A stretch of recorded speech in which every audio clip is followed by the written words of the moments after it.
शिजार ताजा ताजा दादा ताजा ताजा चिकना चिकना म्हावरा माझा घेऊन शिजार ताजा ताजा दादा ताजा ताजा चिकना चिकना म्हावरा माझा घेऊन शिजार ताजा ताजा दादा ताजा ताजा चिकना चिकना म्हावरा माझा घेऊन शिजार ताजा ताजा दादा ताजा ताजा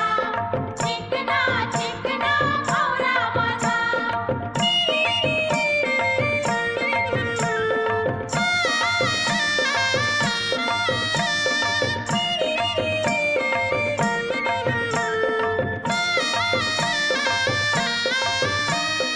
विश्वास ठेव र सांगतय नक्की